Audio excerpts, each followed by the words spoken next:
ओंखाम जानो बोथ्रोदबाय दे टेबोलाबो लायदो थां सना थां औ दे थां लायथो दोनदो सना दोनदो दे जाबाय दे औ दोनदो थां दे माबाया लायदो टेबोला लायदो टेबोला टेबोला लायदो सना टेबोला लायदो थां ओइखौबो टेबोला लायदो औ टेबोलखौबो लायदो औ आयै सना आंनि हिसाब लाबो सना आयै दे ओंखाम जानो रोगाबाय नै औ दे गाव हारसिं खालामनांगौ दे गासिखौबो बैबो लायदो बैबो हनै बेबो लायदो सना थां लायदो थां ए जायाखै दे आं खालामगोन दे औ दे लायदो बैबो आयै सना दे ओंखाम जानो रेडि खालामबाय औ ओंखाम जानोसै दाना थांसैलाय नै रेडि जालायबाय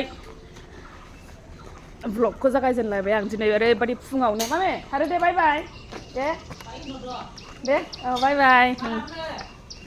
मा लाबोयो लाडु होन मा लाबोयो आलु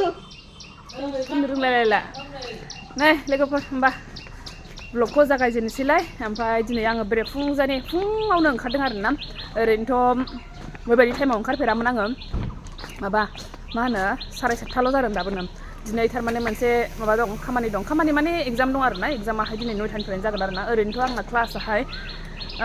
9:30निफ्राय जायोमोन नालाय ओमफ्राय ओरैनो क्लास टाइमाव 9:30नि एसे उनाव सहैयो आरोना आंना 9:30आव क्लास गैया नालाय एसे उनाव सहैयो आङो बिदिनो 10 मिनिटसो उनावहाय ओमफ्रायहाय 10:30निफ्रायसो नालाय आंना क्लासाहाय खिन्थु दिनै आङो 9टानि सिगां सहैनाय जानांगौ आरोना बेखायनो आङो 7:30आवनो ओंखारबाय बेरे फुंजानि दाना थांसै होमबा ब्लगखौ जागायजेनलांसै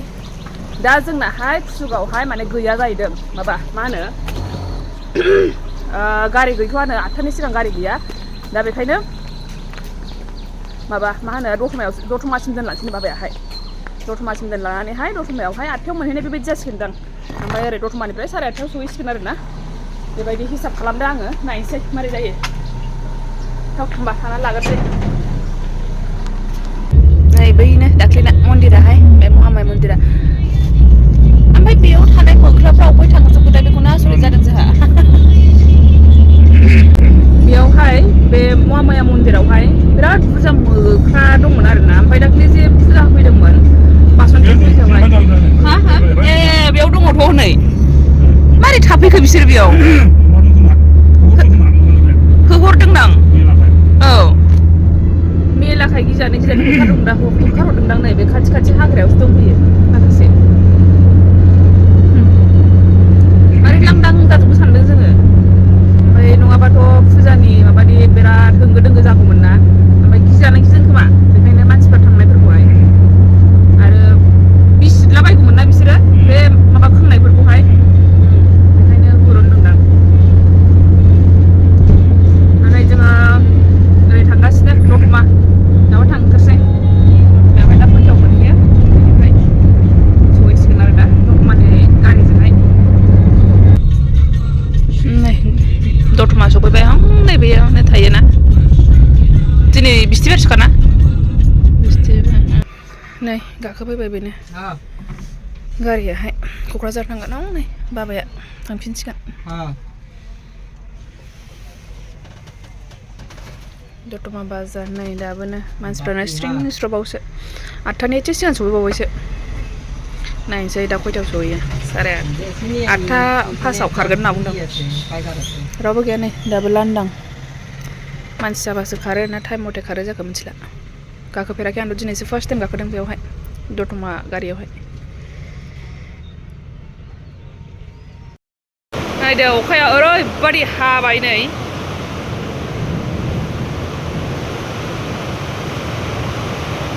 खोमसि जाजोब्बाय फुरा एगजाम लिरनाया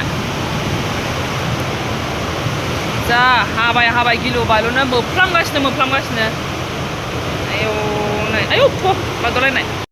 माबायदि खोमसि जाजोबखो एसे स्रां जाबावबायसो दहायथ' रातसिम खोमसिमोन मबाइलखौनो दांगिनानै दासो एसे दांबावबाय आङो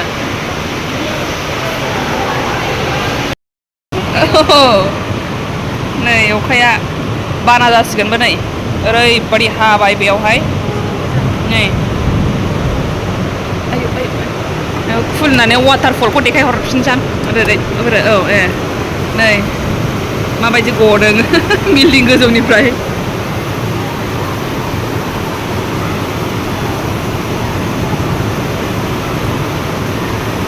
नायदो नै माबायदि अबस्था जाखो ओरैबायदि सारसनजोब्बाय क्लासरुमफ्राबो नै गथ'फ्रा ओंखारनानै थाजोबनांबाय नै जा बार बारदोंना अबस्था गैला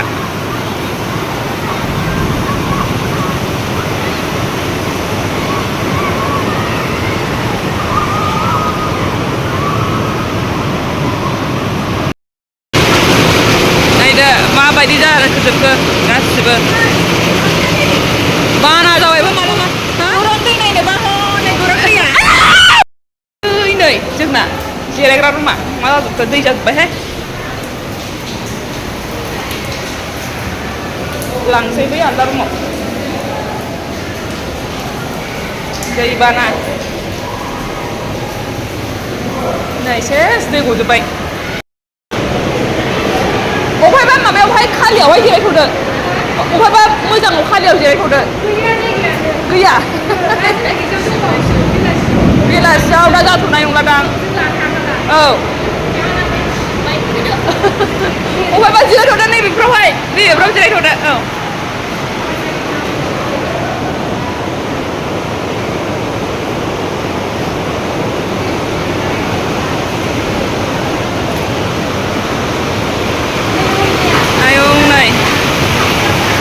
बेयावबो बायरायाव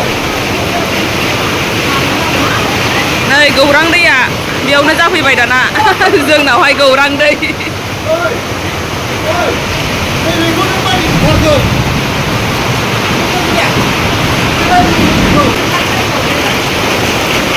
माबायदि दै गनाय बैखौसो हनै वाटारफल बायदि नुलायदों बैखौसो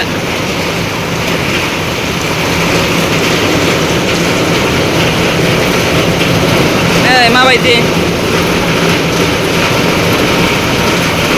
नैबावनो हस्टेलबो दं बैसोरो हस्टेल बे गस्ला लामनायफ्रा खावसे हस्टेल ओमफ्राय बैसोरो क्लासरुम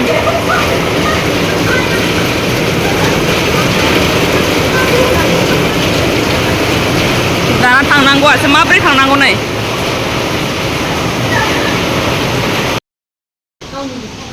आदा मारै जाखो ए मा खालामदों बियो मा खालामदों मानो जेनेबा ए मा खालामनो सानदां बेखौ आदाखौ हनै बे आदाखौ होनदां मा खालामदों औवाया बोहैजोब्बाय ओमफ्राय बेयावलाय अफायसो दोनामोन बेयावनो दोनखानायमोन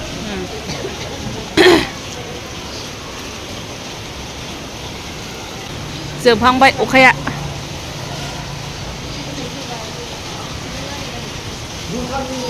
नै बे माबाया मा होनो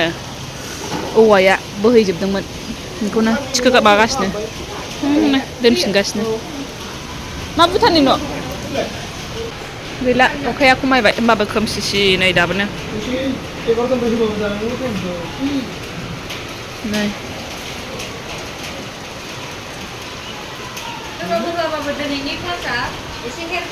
जाखासिगोन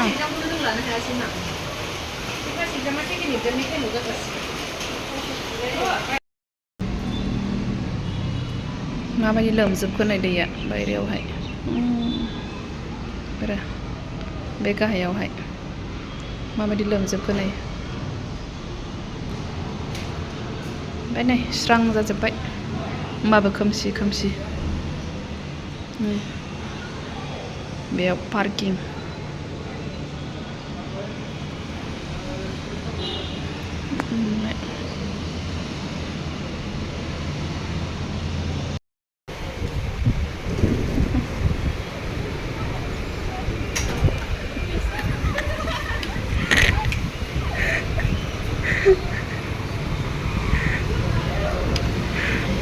आरो जाफिनबावबायसो खेबसे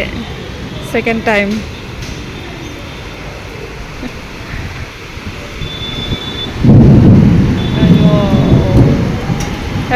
जोबखाबायमोनलाय नै आनबक्सिं खालामगासिनो गिफ्ट मोननाय माखौ मोनग्राखौल' दे बिराद खुसि बे फंबायाहाय दा गिफ्ट मोनदों सोरनिफ्राय मोनदों आं मिथिथ'वा दाबोनो तेजपुरनिफ्राय सफैनाय गिफ्ट आरोना बे आयु ओइ एक्साइटेड लाजाला हनै सार हाला आङो औ एक्साइटेडथार आयु आं जानोसै दे आं खबद' Happy birthday, happy birthday. आं गासिबो मोनफा मोनफा जाजोबगोन खावसे जानांगोनलै खावसे नै गिफ्ट मोननाय तेजपुरनिफ्राय सफैनाय जानांगोन तेजपुरनिफ्राय सफैनाय मेथाइ बियो नै बे मोनदों गिफ्टखौहाय मोनदों बियो दे कंग्रेचुलेसन्स खावसे जानोसै नै खावसे जानोसै बेयाव उनालाय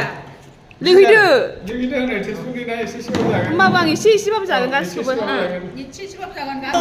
मेथाइआ गोथावथ' मोनजाला सियानो उल्थाथारखासै मेथाइआबो जाबाय एसे नै बेखौ एसे औ मोनसे आंहा बेखौ जाखा मानो जाखो दाबो फैया बिसोरो नै नैबेखौ एसे नैबेखौ एसे ओइ जाफैद' बिराद फिसा बेसेबां जादों ओइ जोङो नायगोन एफा फिसा नायसै इनिफ्रायबो जाजोबदोंबा लांनो नागिरदोंमोन ना बिमायानो नालै तेजपुरनि मेथाइ लांफैद' जाफैद' दाम गोसा मेथाइ तेजपुरनि मेथाइ बिराद जों जाबाय जाखांबाय नोंसोरबो जादो मा बुस्थु आरो बेबो दंनो आरो दंबावोसो नै दंबावोसो आनबक्सिं गिफ्ट आनबक्सिंल' दिनै सोर रानजानाय बुस्थु नङाना बियो आयु नै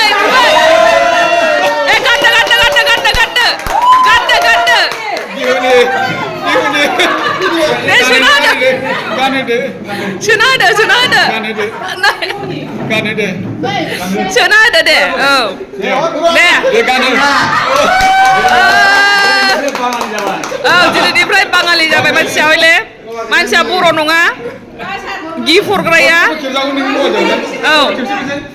गिफ्ट हरग्राया बर' नङा बेखायनो बियो आर'नाइ मोनाखै आरोना बैसागुनि थाखाय बियो नै हारसा फालिसो मोनबाय ओइ दे जादो दे नों जादो दे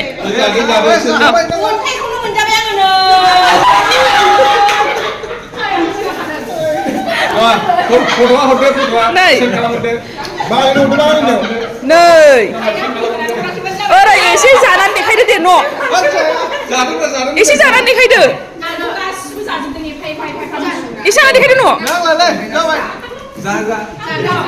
नै ओंखारबाय आंबो थांसै